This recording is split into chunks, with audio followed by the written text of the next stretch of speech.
Senior Deputy Election Commissioners Manish Garg sir, Gyanesh Bharti ji, Pawan Kumar Sharma ji, Election Commissioners Yetru ji, Sanjay Kumar ji, Director General IT Seema Madam. Before we start, I'll just briefly let you know that what will be the format of our press conference. We'll start with the address and presentation by Honorable Chief Election Commissioner sir. That will be followed by a question and answer session.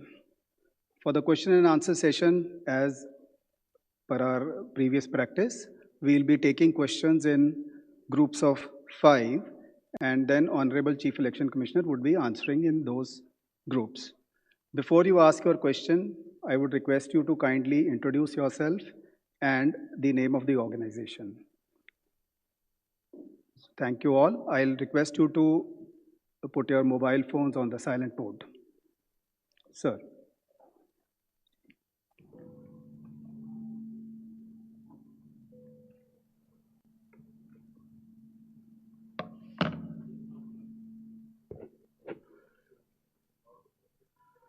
Honorable Election Commissioner Dr.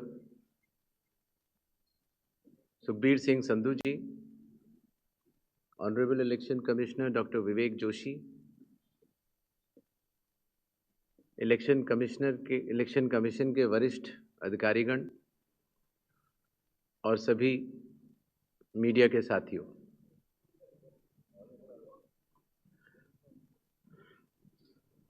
आज आप सभी के माध्यम से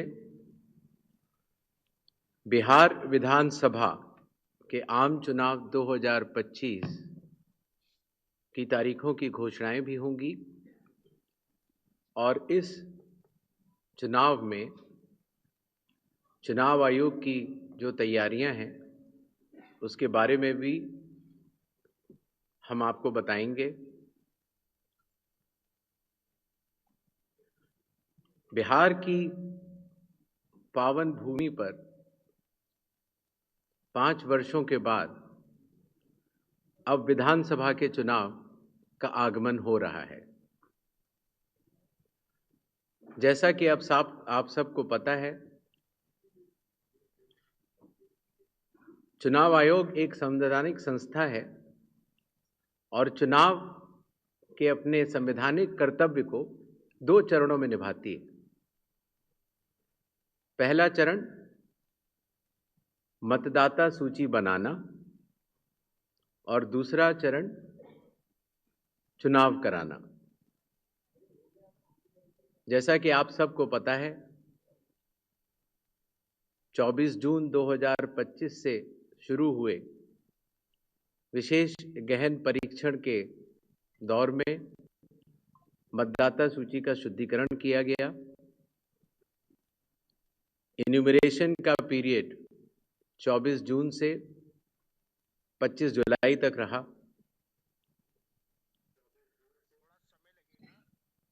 1 अगस्त को draft सूची publish और सभी राजनीतिक दलों को भी दी गई। 1 अगस्त से लेके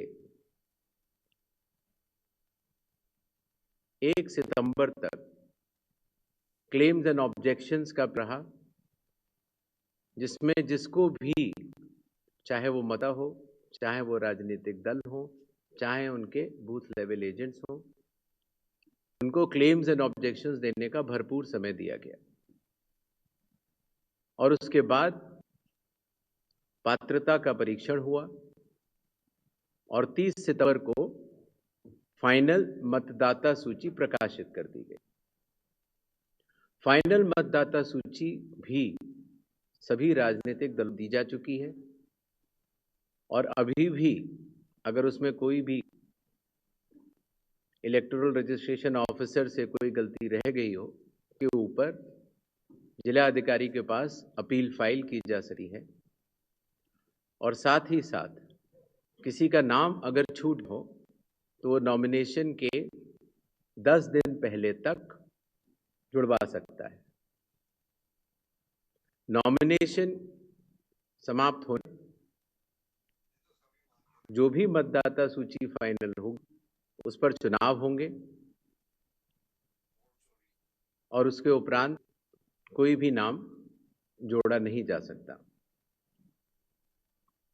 अभी हाल ही में चुनाव आयोग की पूरी टीम ने और हम तीनों चुनाव आयुक्त ने बिहार का दौरा किया और दौरा करने के बाद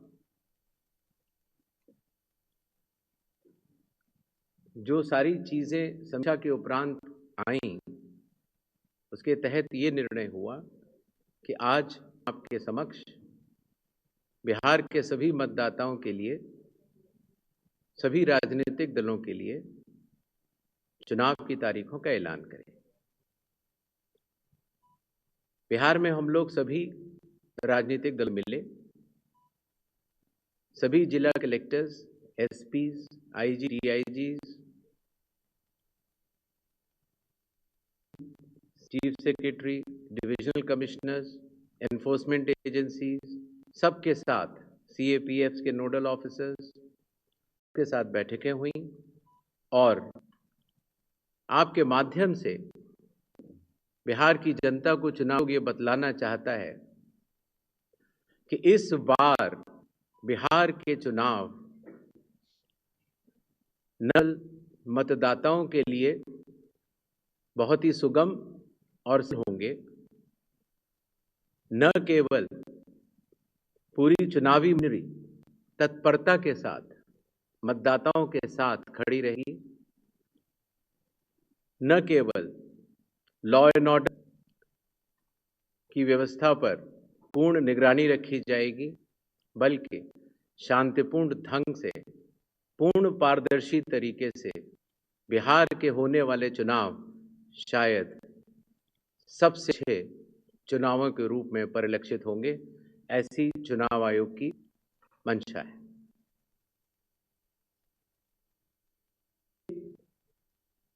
चुनाव आयोग सभी राजनीतिक दलों का, सभी मतदाताओं का और सभी मीडिया कर्मियों का भी सहयोग अपेक्षा करता है। इसके पहले कि हम तारीखों की तरह एक छोटी सी प्रेजेंटेशन है, जिससे कि काफ़ी वस्तु स्थिति आप सब लोगों के भी समक्ष आएगी और जनता के समक्ष आएगी। Presentation please.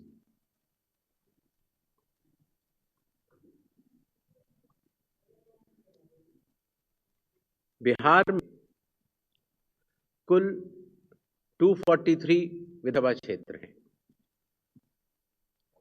इसमें अनुसूचित जाति के लिए 38 और अनुसूचित जनजाति के लिए 2 रिजर्व। नेक्स्ट। ओवरव्यू अगर लिया जाए मतदाताओं का, तो कुल मतदाता संख्या लगभग 7.42 करोड़ है, जिसमें कि मेल 3.92 और फीमेल 3.4 हैं। सीनियर सिटीजन्स लगभग 4 लाख हैं। 100 वर्ष की आयु पूर चुके मतदाता लगभग 14,000 हैं और फर्स्ट टाइम वोटर्स लगभग 14 लाख हैं। जैसा कि अब आप सबको विदित है, इस बार चुनाव आयोग ने मतदाताओं की सहूलियत के लिए, सुविधा के लिए हर मतदान केंद्र पर 1200 से ज्यादा मतदाता न हो, ऐसा लक्ष्य रखा है। इसके चलते पोलिंग स्टेशंस की संख्या में वृद्धि हुई और अब बिहार में 90,712 पोलिंग स्टेशंस हैं। एवरेज वोटर्स पर पोलिंग स्टेशन लगभग 818।